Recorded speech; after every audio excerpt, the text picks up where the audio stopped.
Et bonjour à tous, on se retrouve aujourd'hui pour la première vidéo de la chaîne Flow Politics, une chaîne qui sera consacrée à la vulgarisation de l'actualité politique et parlementaire. On va donc traiter des sujets qui peuvent être très variés, comme par exemple le climat, la sécurité, les retraites, et aussi, et ce sera le sujet du jour, la question de l'euthanasie. Une question pas forcément très colorée, si je puis me permettre, mais très intéressant. L'idée, c'est d'examiner un peu le lieu de fabrique de la loi, le vote de la loi, comment ça se passe, vous donner les éléments clés de compréhension d'un texte pour que vous ayez tous les éléments à votre connaissance. Et juste avant de commencer, je sais que c'est chiant, je le sais, mais abonne-toi et like la vidéo.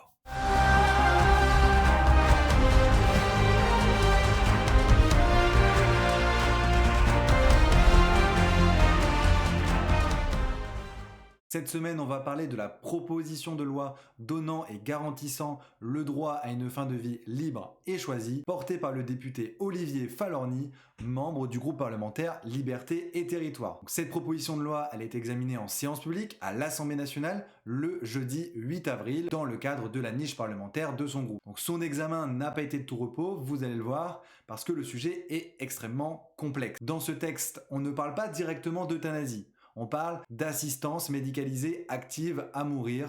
Concrètement, c'est la même chose. L'assistance médicalisée active à mourir, ça consiste à prescrire à une personne, à sa demande expresse, un produit létal. Un produit létal, c'est un produit qui donne la mort. Et l'assistance à l'administration de ce produit par un médecin. Ce droit, il est ouvert à toute personne majeure qui est capable, en phase avancée ou terminale, d'une affection grave et incurable, quelle qu'en soit la cause, provoquant alors une souffrance physique ou psychique qui ne peut être apaisée ou qu'elle juge insupportable. Il faut savoir également, et c'est très important, que le patient peut révoquer à tout moment sa demande, lorsque le patient ne peut pas agir. Dans le cas où justement la personne, elle se trouve de manière définitive dans l'incapacité d'exprimer une demande libre et éclairée, elle peut quand même bénéficier de l'AMM si ce procédé figure expressément dans ses directives anticipées. C'est alors à la personne de confiance qu'il revient de faire la demande d'AMM au médecin traitant du patient. Celui-ci doit à nouveau saisir deux autres praticiens qui vont être chargés d'établir un rapport pour évaluer si la personne malade remplit les conditions pour bénéficier de l'AMM. Les personnes de confiance, quant à elles, doivent confirmer le caractère libre, éclairé et réfléchi de la demande anticipée de la personne malade en présence de deux témoins qui n'ont aucun intérêt moral ou matériel au décès du patient. Alors, lorsqu'il n'y a pas de directive anticipée, le médecin doit alors recueillir le témoignage de l'époux, le partenaire lié par un PACS ou le concubin. À défaut, ça peut être aussi les enfants majeurs, les parents ou, à défaut, encore une fois, des frères et des sœurs majeures. Donc il y a quand même la possibilité dans ce texte de recourir à l'AMM lorsque le patient n'en a pas fait expressément la demande lui-même. Le texte prévoit également un contrôle puisqu'il y a la création d'une commission qui va être chargée du contrôle et de l'évaluation des pratiques justement relatives à l'AMM et qui va être chargée de vérifier si les exigences légales ont été respectées. Le texte prévoit également une clause de conscience. Les professionnels de santé sont en droit de refuser justement d'apporter leur concours à la mise en œuvre d'une assistance médicalisée active à mourir.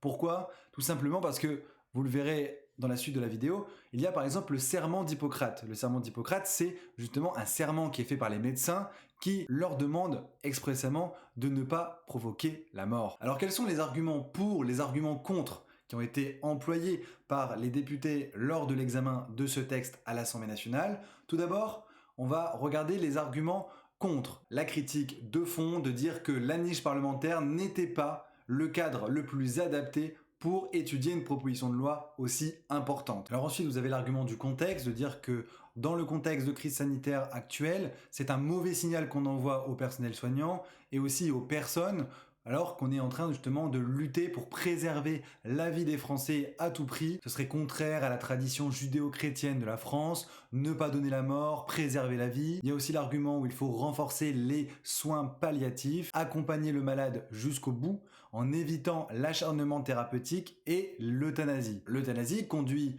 dans les pays qui la pratiquent à aussi certaines dérives. Une pression notamment, par exemple, sur le patient qui peut être familial, qui peut être sociétal, c'est-à-dire être un poids pour sa famille, même en termes financiers par exemple. Un argument qui a été très souvent utilisé, c'est le fait que l'euthanasie aille à l'encontre du serment d'Hippocrate des médecins. La loi actuellement en vigueur, qui est la loi Leonetti de 2016, permet déjà, grâce à la sédation profonde et continue, d'accompagner les personnes les plus souffrantes vers une fin de vie moins douloureuse. Enfin, les professionnels de santé seraient majoritairement contre ce texte, notamment l'ordre des médecins. Alors quels sont les arguments pour ce texte maintenant?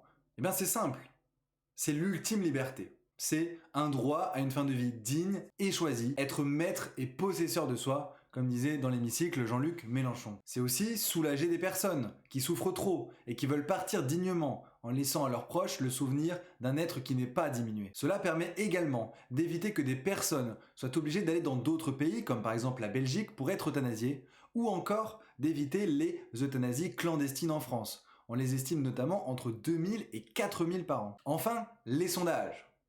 Alors des sondages qui seraient favorables, voire extrêmement favorables à l'euthanasie, on les estime à environ 90%. Après les sondages, ça reste les sondages. Alors adopter ou pas? Eh bien en fait, ni l'un ni l'autre. Il faut savoir que l'examen de cette proposition de loi s'est déroulé dans le cadre d'une niche parlementaire. C'est une journée qui est attribuée dans le calendrier législatif à l'examen des propositions de loi d'un groupe parlementaire.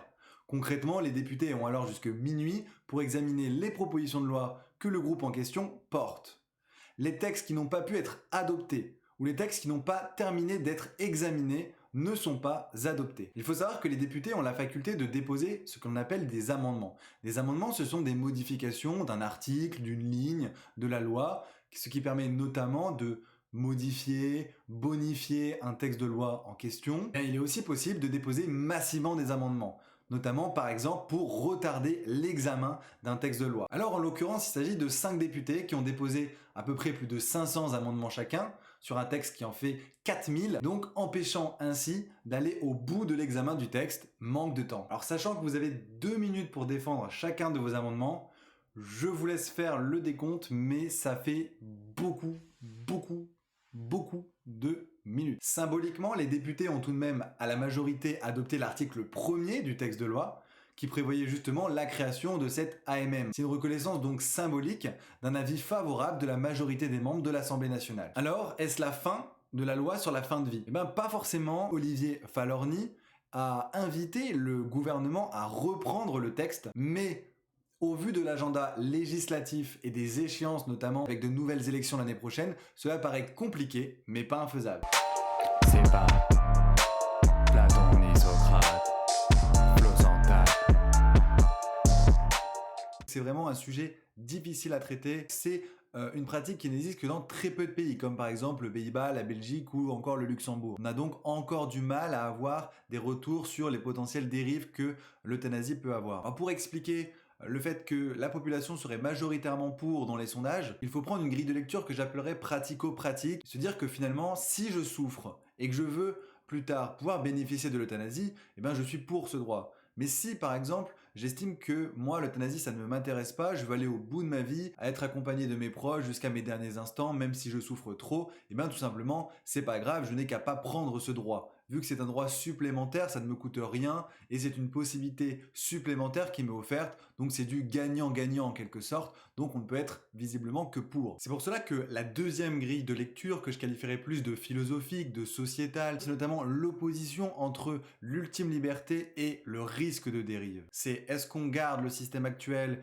et on fait tout pour préserver la vie, accompagner le patient jusqu'à la fin en diminuant sa souffrance, ou est-ce qu'on permet aux personnes de pouvoir bénéficier du droit de mettre fin à leur vie?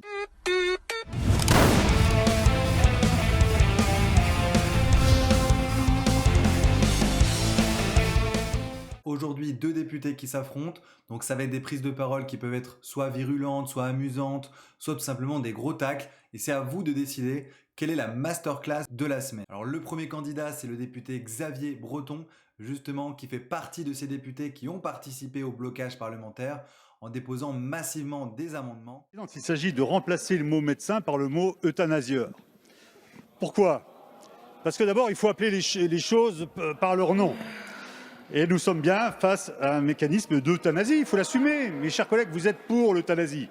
Donc celui qui pratique l'euthanasie, c'est un euthanasieur. La deuxième masterclass de la semaine, aux prises avec Xavier Breton, c'est un combo. Alors pour que vous compreniez bien cette séquence, il y a 2 minutes pour défendre chacun des amendements par les orateurs. Et donc, Agnès Thiel, une députée qui était également opposée au texte, a fait un rappel au règlement pour protester sur le fait que les 2 minutes n'étaient pas respectées. Madame Thiel, pour un rappel au règlement. Merci Madame la Présidente. Sur l'article 52, je m'interroge quant au temps. Depuis tout à l'heure, je chronomètre et le maximum, c'est 1 minute 23 par amendement, voire 54 secondes.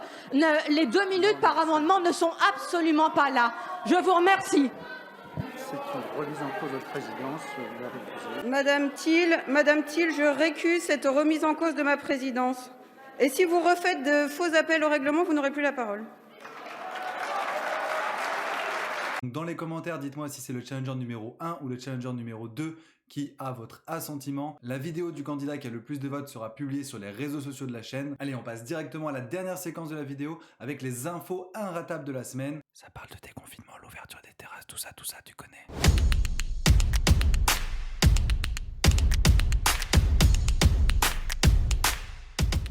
Allez, on va parler directement de l'information la plus importante, notamment pour la plupart d'entre vous, dont je fais partie, c'est notamment le retour progressif à la vie normale. Le 19 mai, c'est le couvre-feu qui est repoussé à 21 h. On va donc pouvoir sortir un petit peu plus longtemps. Réouverture des commerces, des terrasses, des musées, des salles de cinéma, mais aussi des théâtres, avec des jauges toutefois limitées, bien entendu. Le 9 juin, le couvre-feu sera repoussé à 23 h, avec l'ouverture des cafés, des restaurants en intérieur, et aussi des salles de sport. Le 30 juin, enfin, c'est terminé, fin du couvre-feu. On est tranquille, normalement. Deuxième info inratable, le débat sur le pass sanitaire. Ce débat a eu lieu notamment hier soir, dans le cadre de l'examen du projet de loi de sortie de crise sanitaire. Condition de la liberté pour certains, mesures très coercitives pour d'autres. Ce pass devra permettre aux personnes qui le possèdent de pouvoir se déplacer vers et depuis l'étranger, ainsi que d'accéder notamment à de grands rassemblements ou à certains lieux avec la présentation soit d'un résultat négatif d'un test PCR, soit un justificatif de vaccination ou encore une fois, une attestation du rétablissement à la suite d'une contamination. Allez, on se laisse là-dessus. On se retrouve la semaine prochaine pour une prochaine vidéo. Prochaine. Oublie pas de liker la vidéo et de t'abonner, ça fait plaisir la famille. La bise. La bise.